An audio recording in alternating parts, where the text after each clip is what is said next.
আপনারা মনে মনে ডরাইতে হয়তো কোনো সান্দার ওয়াজ নিয়ে আরম্ভ হয়েছে। এক শ্রেণীর মানুষের ডরায় হয় একটা কারণে, একটা কারণ হলো সামনে যদি নমাজ থাকে কোন সময় যে আজান হইবার যে ফাঁসি না, এইভাবে কোনো ডর আর আসেনি বলছেন জি একটা আবার হয়েছে ফজরের সময় ডর আসেনি, কোনো ডর নাই, অনেক সময় আছে। আর এক শ্রেণীর মানুষ আছে সামনে আসতে ভয় করে, হঠাৎ কোন সময় সান্দা আরম্ভ হইব আর পকেট খালি। আমি আসি আর এই কারণে কত বছর এইভাবে এক জায়গা তোয়াজও দিয়ে আমি আলোচনা করলাম যে স্বামী স্ত্রী যখন বইয়া ভালো ভালো কথা হইয়া যখন হাসি খুশি করেন তখন আল্লাহ রাজি হয়ে যায়। এক যুবকের বাড়ি দিয়া বলে এই সুযোগটা ছাড়া করা যায় না, স্ত্রী যেবা যায় খালি করে করে যায়, কিচেনও গেল কিচেনও যায়, বড় বড় আইল মুখ দিকে চায়, বাড়ে গেল খালি মুখে দিকে চায়।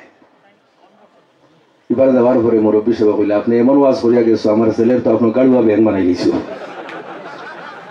কি হয়েছে বলে কিন্তু তার বউর খড় ছাড়ে না, কারণ কি বলে শিলচর হুজুরে ওয়াজ করছো মুখে দিয়ে আসলে আল্লাহ রাজি হয়ে যায়, আমি আল্লাহ রাজি করি। আর আমি বললাম আমি ব্যায়ামটা যেটা হয়েছি নি দিবারাত্রে খালি খাস খাম ছাড়িয়া খালি বেটির মুখে দিয়ে যাইতো, সাবাসাবির একটা সময় আছে আছে কিনা। জি আমার ভাইরা, আমি অন্য কোন সেন্সে এই ঘটনাটা বলতেছি না। একজন নারী, যে নারী একজন নবীর উপর আশিক হয়ে গেছিল, সেই নারীর নাম হইল জুলাইখা। নাম কি? জুলাইখা। দেখো যুবকেরা, তোমরা কিন্তু এটা অন্যদিকে নিও না। আমরা একটা উদ্দেশ্য ওয়াজ করি, কিন্তু মানুষ এটাকে দরিয়া নিয়ে অন্য উদ্দেশ্যে। আমি করিমগঞ্জ কোন একটা প্রোগ্রামে ওয়াজ বসলাম যে পানি খুদু খাওয়া সুন্নত। পানি খুদু খাওয়া কি সুন্নত, আল্লাহ নবীর খুবই পছন্দনীয় ছিল পানি খুদু। একজন মুরব্বী মানুষ বাড়ি দিয়া হইলা তান সিরে হুন্ডাই নি, কোনদিন হিন্দুস্তান থেকে কবরিস্তান যাই মরিয়া নবীজির সুন্নতটা আদায় হই নাই। যা ছোট বড় আমনা জামনা মধ্যমা হদু আসলে সারা ফাড়িয়ে গেছে। আনিয়া তান শ্রীর হইতরা ও নেও নবীজির সুন্নত আদায় করি নাই। স্ত্রী দেখিয়া হইলা কোন বান্ধ হারাই সূর্যর ওয়াজ করিয়া গেছে, আমার হদুর জাতটা থাবা হারাইয়া লোক। এর জন্য অন্য সেন্সে কিন্তু নিও না, দুনিয়ার মহব্বতের দিকে নিও না, আল্লাহর দিকে ঘুরাই দিও।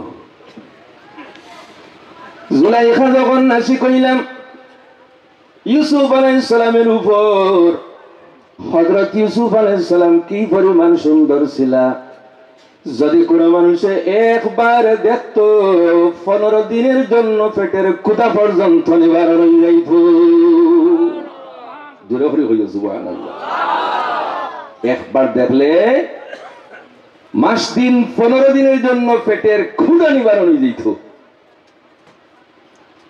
সেই জুলাইখা যখন পাগল হইছেন, মিশরের নারীরা তিরস্কার আরম্ভ করল। ও মিশরের অর্থমন্ত্রীর স্ত্রী, তাদের কাছে সাধারণ একজন পুরুষের উপরে তুমি পাগল দেওয়ানা হয়ে গেছো। জুলাইখা যখন আশেপাশের মেয়ে লোকের তিরস্কার শুনলা, সমালোচনা শুনলা, শোনার পরে তাদের দেখাইবার ব্যবস্থা করল। আমি যার জন্য পাগল হয়েছি তোমরা একবার দেখিলাম। প্রত্যেকরে নিমন্ত্রণ দিছ, এই ঘটনার কিন্তু একটা শিক্ষা আছে, শুধু উদ্দেশ্য ঘটনা বর্ণনা করানো হয়। প্রত্যেকরা নিমন্ত্রণ দিছেন, যত মেয়ে লোক সমালোচনাকারী নিছিল মহলের মধ্যে বসাইছেন। বসানির পরে হাতের মধ্যে চুরি দিছেন, ফল দিছেন খাওয়ার জন্য, যে তোমাদের হাতের মধ্যে চুরি দিলাম, ফল দিলাম, তোমরা খাও। এরা যখন চুরি হাতের মধ্যে নিয়ে ফল খাটিয়া খাইতেছিল, সেই অবস্থায় জুলাইখা হযরতে ইউসুফ আলাইহিস সালামের সামনে তাকে পর্দা সরাই দিছে।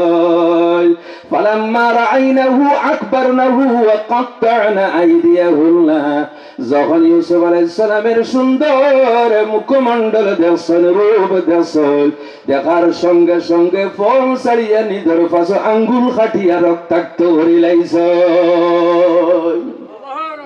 দুঃখ পাইছেন না? জি দুঃখ পাইছেন নি? দুঃখ পাইছেন না?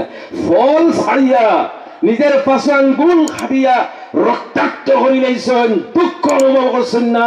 এর জন্য আমার ভাইয়েরা, মরণের সময় যদি মালাকুল মউত সুন্দর চেহারা নিয়ে যদি উপস্থিত হন, তাহলে যে মারা যাইবে সাকরাতুল মউতের হর্ষ কোনো সময় অনুভূত হবে না।